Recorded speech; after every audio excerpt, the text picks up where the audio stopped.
Soy Santiago González Varas Ibáñez. Voy a hacer un vídeo de este libro.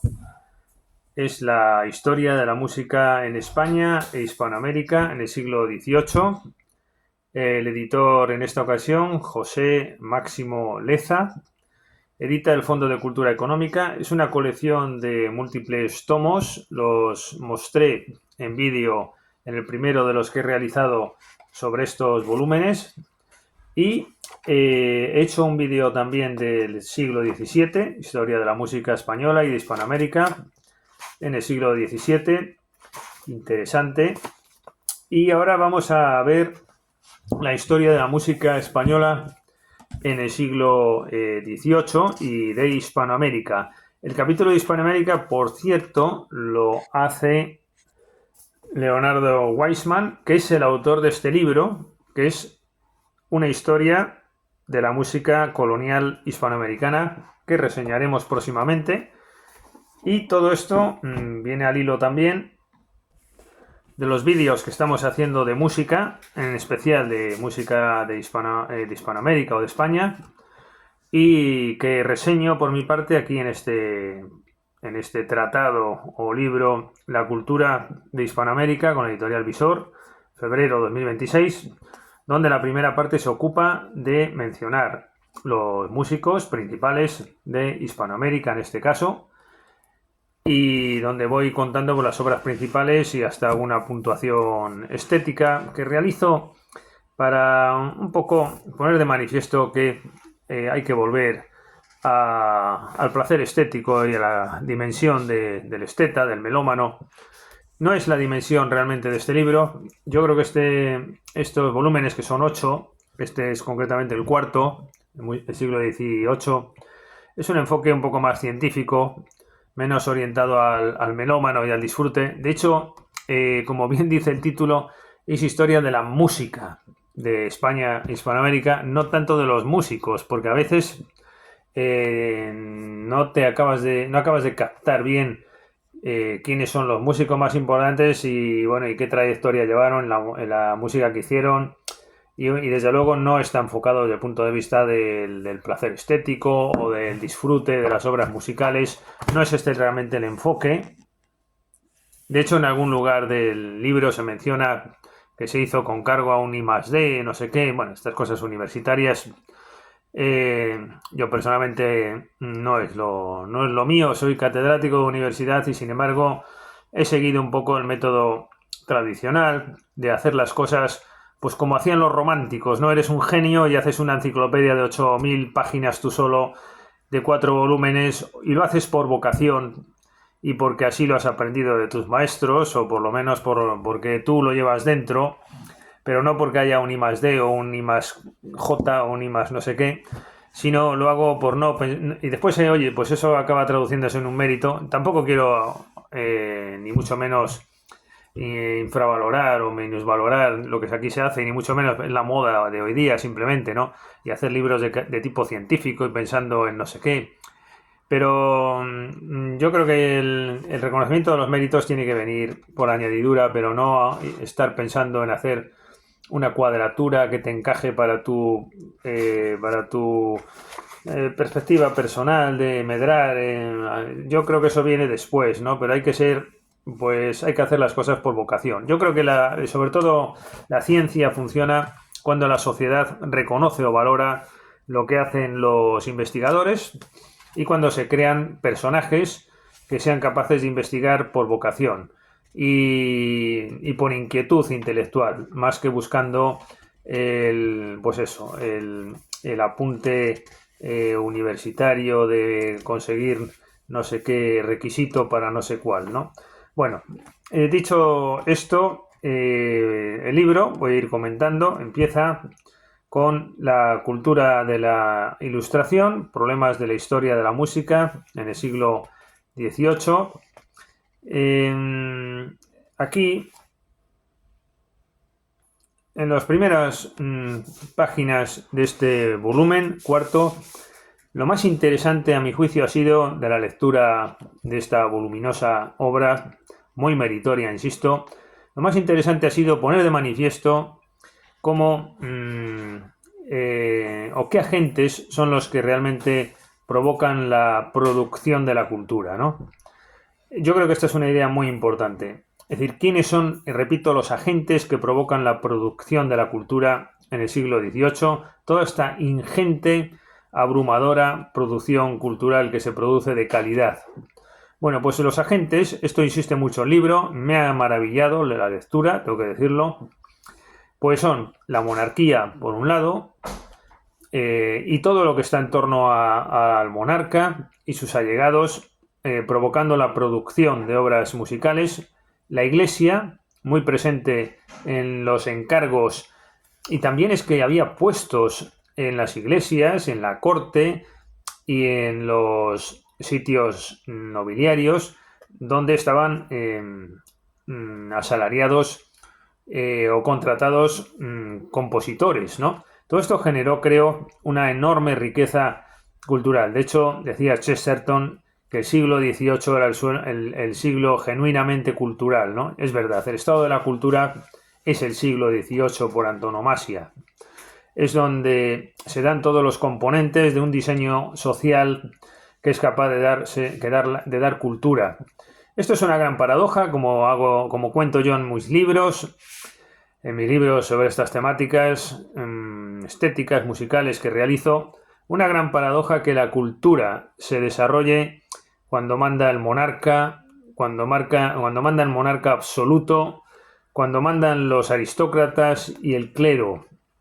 Estos son los que encargan las obras, pero no solo es por los encargos, es que son los que producen o los que ocasionan que haya tanta producción musical y sobre todo que haya tanto músico yendo de un lado para otro. Esto después fue muy criticado por el marxismo, que si el músico no era, que si era un servil y no sé qué. Bueno, aquí también se cuenta cómo el músico se va emancipando, también había nobles, lo cuentan aquí en este libro. Había músicos que estaban ya con una patita en el sitio nobiliario, en el lugar correspondiente del noble, pero también tenían otra patita fuera, ¿no? En la propia sociedad, componiendo, etcétera. Así que no era una dependencia absoluta. Pero en cualquier caso, desde el punto de vista del esteta, que es nuestro ideario, el ideario de un esteta, es nuestra filosofía, lo que nos interesa es que se produzca obras de calidad, ¿no? ¿Y cómo se producen obras de calidad? Pues al parecer se da la gran paradoja de que es cuando manda el monarca, cuanto más absoluto mejor, la Iglesia y los aristócratas, la aristocracia. Sin embargo, cuando llega la democracia, se produce un declive cultural, porque la producción cultural ya no la determina el gusto del príncipe, el gusto del cura, que tiene un gusto elevado chocando con lo divino, ni lo encarga un aristócrata que también tiene gusto, sino que, claro, si la música pasa a depender del gusto del tendero, con todos mis respetos, o del dueño de una discoteca, o de profesiones de este tipo, o de oficinistas, vulgaris, pues la música al final o no hay nada, que es lo que quieren, porque a esta gente les sobra, o, hombre, hay excepciones. Pero en cuanto a conjunto, si el arte representa la voluntad de la soberanía pop, pues entonces se genera una pseudocultura, ¿no? Pues esta es la cuestión clave. Yo lo expongo en próximos ensayos que voy a realizar, muy voluminosos, por cierto.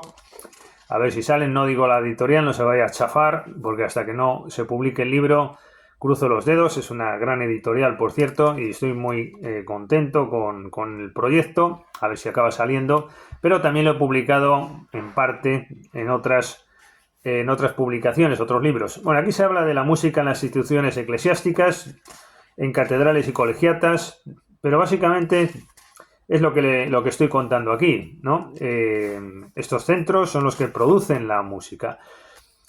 La clave de la democracia está en que tiene que ser para toda la gente que lo disfrute. Eso estoy de acuerdo, eso es un gran avance social, pero no debería influir la democracia en la producción cultural, ¿no? Porque cuando manda la aristocracia, esto hay no sé quién lo dijo, si Chekhov o Gogol, en un ensayo de Thomas Mann, recogí la cita en los diarios de Thomas Mann, venía que uno de estos rusos decía que la cultura solo funciona cuando hay monarquía.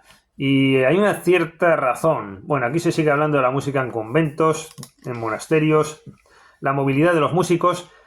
Se cuenta bastante aquí de cómo vivían los músicos, los espacios musicales, dónde se representaban las obras. Está muy presente en este libro. Por eso digo que es un libro sobre música, de los géneros musicales, los espacios, los músicos. Y después te van contando, bueno, cuando se hace este tipo de obras, el autor, hombre, pues sale José Nebra y sale algún que otro famoso, pero un poco de pasada. No es, diríamos, no es un libro de los músicos, quizás, y de las obras musicales, que son referenciadas un poquito a veces de soslayo, ¿no? Quizás al melómano nos interese más la perspectiva del músico y de las obras musicales, las composiciones, no tanto todo eso que circunvala la música, que si la sociedad, que tal, que si la sociología de la música o los géneros musicales, cómo evolucionan. Una cosa que me ha maravillado de este libro, también hay que decirlo, yo cuando hago un comentario nunca es crítico negativo, entiéndaseme bien.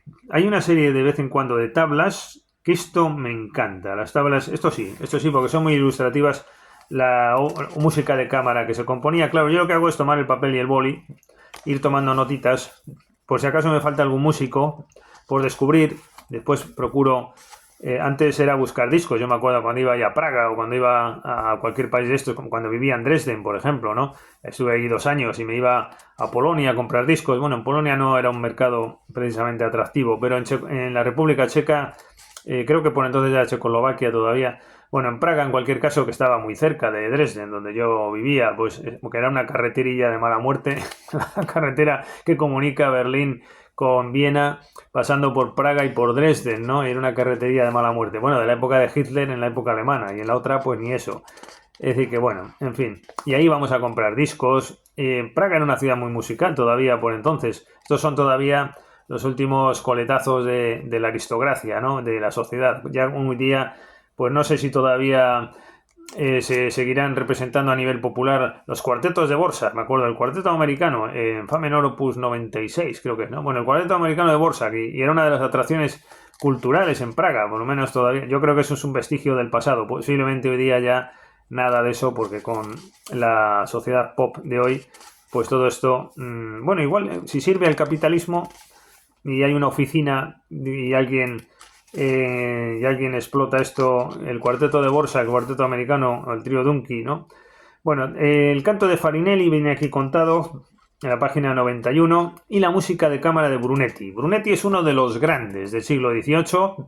Hay muchas obras en YouTube, tiene infinidad de música, que cuartetos, sinfonías, bueno, la música del clasicismo, ¿no? Esta que suena toda igual y de vez en cuando pues hay un graciejo, una cierta inspiración, siempre bajo una medida, un control. Pero bueno, no se distingue mucho, hasta los melómanos, no distinguen entre Haydn y Mozart y Brunetti, suenan todos muy parecidos. Esto no es como el romanticismo, como el barroco, donde la personalidad del autor definía claramente más la obra en cuestión, ¿no? Los discursos sobre música, en los tratados generales de música, se comenta aquí, esto es muy meritorio también. Seguimos avanzando. Habla de Tomás Iriarte y la música. Se centra mucho también el libro. Sale aquí después, como es una obra de varios autores, quizás no ha habido una coordinación perfecta, ¿no? Y sale Tomás de Iriarte aquí y después sale también en otros lugares. Y se fijan siempre en el poema sobre la música de Tomás Iriarte. Bueno, esto en realidad no es exactamente historia de la música, pero es más bien de un gran escritor que hace una poesía sobre la música, ¿no? Que es un poco distinto. Bueno, seguimos avanzando. Hay también una cierta tensión en la época entre la tradición musical propia, que es muy fuerte. Somos una potencia musical. España es una potencia musical desconocida, está por descubrir, y es una auténtica lástima lo que está ocurriendo. Bueno, la mayor desgracia de la historia de España ha sido en 1734 el incendio del Alcázar, ¿no? Esto fue una auténtica desgracia porque se perdieron los fondos musicales impresionantes que había, porque España era una potencia musical, posiblemente es donde nace en el siglo XVI con Italia, ¿no? El mayor desarrollo musical y posiblemente